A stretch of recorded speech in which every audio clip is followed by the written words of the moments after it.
नमस्कार सभी केंद्रीय कर्मचारी, राज्य कर्मचारी और पेंशन भोगियों के आपके अपने भरोसेमंद YouTube channel government employees times के फ्रेश वीडियो में एक बार फिर से हार्दिक स्वागत है।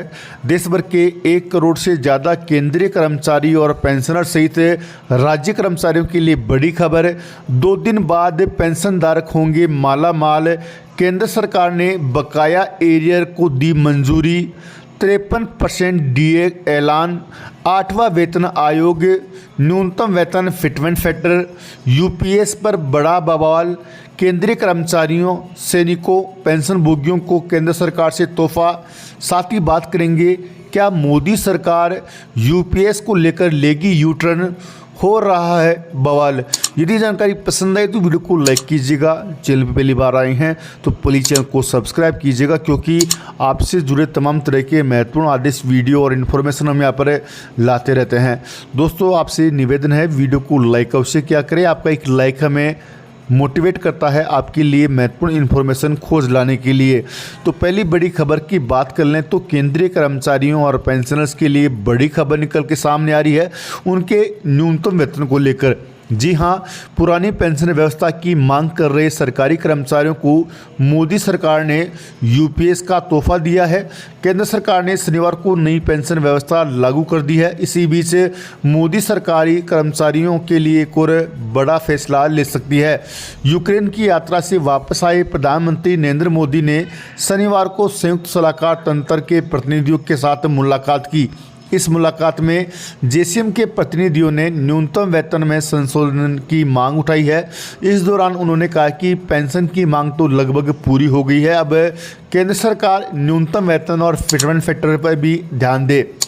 इस बैठक में जेसीएम के राष्ट्रीय परिषद के प्रमुख ने सरकारी कर्मचारियों के लिए न्यूनतम वेतन को संशोधित कर 32,500 रुपये प्रति माह करने की डिमांड की है। इसके अलावा सरकारी विभागों, खासकर रेलवे में नए पदों के सृजन पर प्रतिबंध हटाने का आग्रह भी किया है। इस बैठक के बाद प्रधानमंत्री नरेंद्र मोदी ने सोशल मीडिया पर लिखा कि केंद्र सरकार के कर्मचारियों के लिए जेसीएम के कर्मचारी पक्ष ने एक प्रतिनिधिमंडल ने मुलाकात की। उन्होंने यूपीएस के बारे में कैबिनेट के फैसले पर खुशी जताई। बता दें कि जेसीएम सरकार और उसके कर्मचारियों के बीच मुद्दों को सौहार्दपूर्ण ढंग से हल करने के लिए बातचीत के लिए एक वैधानिक निकाय है। इसमें 1/3 से अधिक लोग रेलवे के कर्मचारी हैं। इस बैठक के बाद जेसीएम प्रमुख एम राघवैया ने कहा कि सरकार के सामने हमने जो भी मुद्दे उठाए थे उनमें से अधिकांश को मान लिया गया है। इस बैठक को लेकर जेसीएम के सचिव शिव गोपाल मिश्रा ने कहा कि पीएम ने हमारी लगभग सभी मांगों को मान लिया है।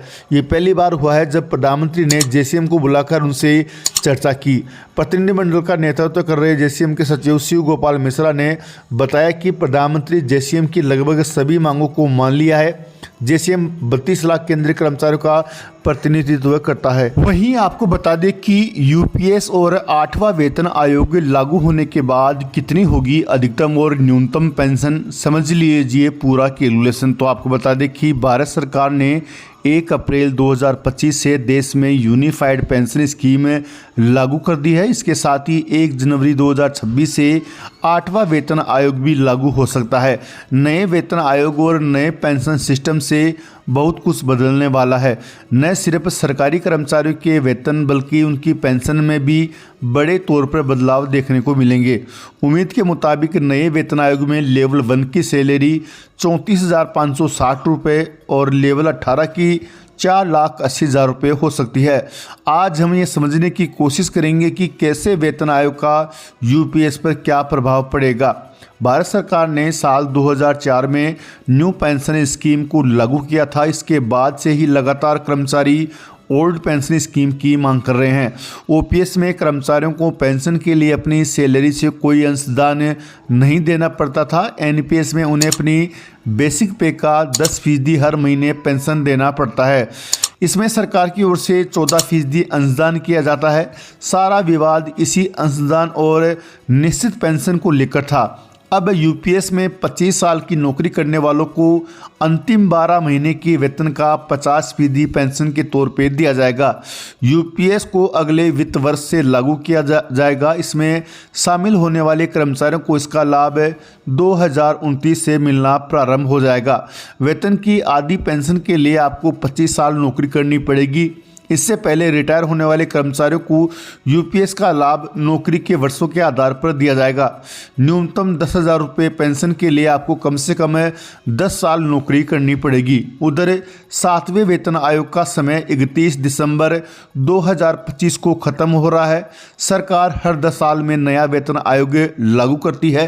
कई मीडिया रिपोर्ट में दावा किया गया है कि 8वें वेतन आयोग में फिटमेंट फैक्टर को 1.92 किया जा सकता है। इसके चलते न्यूनतम वेतन अभी की जो 18,000 रुपये है वो बढ़कर 34,560 रुपये हो जाएगा।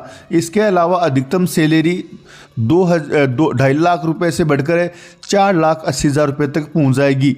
आपको बता दें कि 2004 में भर्ती हुए लोगों का पहला बैच 2029 तक रिटायरमेंट के 25 साल की समय सीमा को पूरा कर लेगा। अगर 8वां वेतन आयोग समय से लागू हो जाता है तो 4% महंगाई भत्ते के हिसाब से 2029 तक उनका डीए बेसिक सैलरी का 20% हो चुका होगा। ऐसे में 34,560 रुपये सैलरी पर 20% डीए 6,912 रुपये बनेगा और उनकी पेंशन 20,736 रुपये बनेगी। ठीक इसी तरह 4,80,000 की सैलरी पर डीए 96,000 रुपये बनेगा और उनकी पेंशन 2,88,000 रुपये होगी। वहीं अगली बड़ी खबर की बात कर ले तो ओआरओपी के तहत हर 5 साल पर पेंशन बढ़ाई जाती है। 1 जुलाई 2014 से पहली बार मोदी सरकार ने ओआरओपी को लागू किया था। उसके बाद इसमें जुलाई 2019 से रिवीजन किया गया था। हालांकि ये मामला सुप्रीम कोर्ट में था, इसलिए ये मिलने में थोड़ा विलम्ब हुआ है। सुप्रीम कोर्ट ने 2023 में इसको देने के आदेश दे दिए हैं और इसका फ़ायदा 1 जुलाई 2019 से एरियर के रूप में देने के निर्देश दिए हैं। 30 जून 2019 को रिटायर हुए सैन्य कर्मियों को इसको फ़ायदा मिलेगा। अब ऐसे में ओआरओपी 3 कब मिलेगा, इसको लेकर बहुत सारे पेंशनभोगी बेसब्री से इंतज़ार कर रहे हैं। तो आपको जानकारी के लिए बता दें कि जल्द लाखों कर्मचारियों को ओआरओपी का फ़ायदा मिलना प्रारंभ होने वाला है। बीजेपी सरकार ने 2014 में वन रैंक वन पेंशन की नीति की शुरुआत की थी, जो ये सुनिश्चित करती है कि समान रैंक और समान सेवा के वर्षों वाले रिटायर सैन्य कर्मियों को समान पेंशन मिले, चाहे वे कभी भी रिटायर हुए हों। पहले के नियम के अनुसार अलग अलग वर्षों में सेवानिवृत्त होने वाले कर्मचारियों की पेंशन में काफ़ी अंतर था। ओआरओपी के कारण यह भेदभाव अब खत्म हो गया है। तो आपको जानकारी के लिए बता दें कि अब ओआरओपी का फ़ायदा 1 जुलाई 2024 से मिलेगा और ओआरओपी 3 की टेबल लगभग 100% तैयार कर ली गई है। विभाग द्वारा एक बार फिर से टेबल का रिव्यू किया जाएगा और सब कुछ सही होने पर पेंशन यानी ओआरओपी 3 का भुगतान 1 जुलाई 2024 से प्रारंभ कर दिया जाएगा।